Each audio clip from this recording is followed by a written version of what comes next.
سمجھوتا express Bharat کی پاکستان کے ساتھ مخاصمت دنیا کے سامنے روز اول سے روز روشن کی طرح عیاں ہے، مگر دونوں ملکوں کی عوام باوجود سرحدی رکاوٹوں کے صدیوں پرانے بندھن میں بندھے ہونے کے باعث اپنے رابطے بحال رکھنا چاہتی ہے۔ تمام تر ملکی اور سیاسی مسائل و اختلافات کے باوجود دونوں ممالک میں ہوائی سفر ہمیشہ سے تو تھا ہی، مگر یہ صرف کاروباری اور حکومتی طبقوں کے لیے آسان تھا۔ غریب اور متوسط طبقے کے لیے کم خرچ اور آسان سفر ایک دیرینہ خواب تھا۔ انہی رابطوں کے خواب کو حقیقت میں ڈھالنے کے لیے 22 جولائی 1976 کو شملہ معاہدے میں ایک سمجھوتا کیا گیا کہ پاکستان اور بھارت کے درمیان مسافر ٹرین سروس کا آغاز کیا جائے گا۔ اس تاریخی سمجھوتے کی وجہ سے ہی اس ٹرین سروس کا نام سمجھوتا ایکسپریس پڑ گیا، ورنہ اس کا رسمی نام دوستی ٹرین سروس تھا۔ 1994 میں اس ٹرین سروس کو روزانہ کی بجائے ہفتے میں 2 بار تک محدود کر دیا گیا۔ امیگریشن قوانین پر عمل درآمد کی وجہ سے سمجھوتا ایکسپریس جس دن چلتی تھی اس دن پلیٹ فارم پر صرف انہی مسافروں کو آنے کی اجازت ہوتی تھی جن کا ٹکٹ سمجھوتا ایکسپریس کا ہوتا تھا، حتیٰ کہ ان مسافروں کو رخصت کرنے کے لیے آنے والوں کا بھی داخلہ ممنوع تھا۔ اس ٹرین کی خاص بات یہ تھی کہ اس کے راستے میں سیکیورٹی وجوہات کی بنا پر کوئی اسٹاپ نہیں بنایا گیا تھا، بلکہ ضرورت پڑنے پر دوسری ٹرینوں کو بھی روک دیا جاتا تھا۔ اسی دہائی کے آخر میں بھارتی پنجاب میں ہنگاموں کی وجہ سے بھارتی حکام نے اٹاری میں سروس بند کر دی۔ اس ٹرین کے سفر کا طریقہ کار کچھ یوں ہوتا ہے کہ اس سفر کے دوران 4 پوائنٹ مقرر ہیں، 2 پاکستان میں اور 2 انڈیا میں۔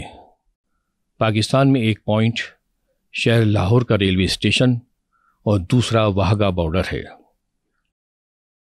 جبکہ دوسری طرف انڈیا کے اندر 2 پوائنٹ ہیں، جن میں ایک دہلی شہر کا ریلوے اسٹیشن اور دوسرا اٹاری بارڈر۔ ٹرین لاہور سے مسافروں کو لے کر واہگہ بارڈر پر آتی ہے، جہاں امیگریشن کی کارروائی سے گزرنے کے بعد مزید آگے بڑھتی ہے۔ اٹاری پر لا کر تمام مسافروں کو اتار کر سمجھوتا ایکسپریس واپس پاکستان لوٹ جاتی ہے۔ 13 دسمبر 2001 کو بھارتی پارلیمنٹ پر حملہ ہوا، جس کے رد عمل میں 1 جنوری 2002 کو یہ سروس بند کر دی گئی، جو کہ 15 جنوری 2004 کو دوبارہ شروع ہوئی۔ 28 جولائی 2007 میں سمجھوتا ایکسپریس ٹرین حادثہ وہ بدقسمت دن تھا جب اس ٹرین پر ہونے والے دہشت گردوں کے حملے کی وجہ سے یہ ٹرین ایک بار پھر تعطل کا شکار ہو گئی۔ ہندو دہشت گرد تنظیم RSS کی طرف سے کیے گئے اس حملے میں 70 سے زیادہ پاکستانی بے دردی سے جل کر جاں بحق ہوئے، جبکہ کچھ ہندوستانی شہری اور پولیس اہلکار بھی جاں بحق ہونے والوں میں شامل تھے۔ 18 فروری کی شب دہلی انڈیا سے لاہور پاکستان کی طرف روانہ ہونے والی ٹرین اپنی منزل کی طرف رواں دواں تھی۔ دہشت گردوں نے 2 سوٹ کیس دھماکہ خیز اور آتش گیر مواد سے بھر کر 2 مسافر بوگیوں میں رکھے۔ ان میں سے ایک سوٹ کیس میں 3 خطرناک ان ڈیٹونیٹڈ بم بھی تھے۔ یہ تمام سامان بھارتی فوج کے حاضر خدمت کرنل پرساد نے فراہم کیے تھے۔ آدھی رات کو جب دہلی سے نکلنے کے بعد ٹرین پانی پت کے قریب دیوانی شہر سے گزر رہی تھی، تب یہ بم اپنے مقررہ وقت پر پھٹنا شروع ہوئے اور دونوں بوگیوں میں ان کی تباہی کا آغاز ہوا۔ ایک تو بم کی آتش گیری اور اس پر چلتی ٹرین کی رفتار، جلتی آگ کے ساتھ ساتھ خطرناک کیمیکل نے بھی مسافروں کو جھلسانا شروع کر دیا، جس کے نتیجے میں کئی لاشیں ناقابل شناخت ہو گئی تھیں۔ بم دھماکے کے بعد 8 غیر متاثرہ بوگیوں کے ساتھ اس ٹرین کو لاہور جانے کی اجازت دی گئی۔ اس دھماکے کی مذمت رسمی طور پر بھارتی حکام نے تو کر دی، مگر پاکستان کے ہر طبقے میں اس سانحے کے خلاف شدید غم و غصہ پایا گیا، جبکہ عالمی سطح پر بھی اس حادثے پر افسوس کا اظہار کیا گیا۔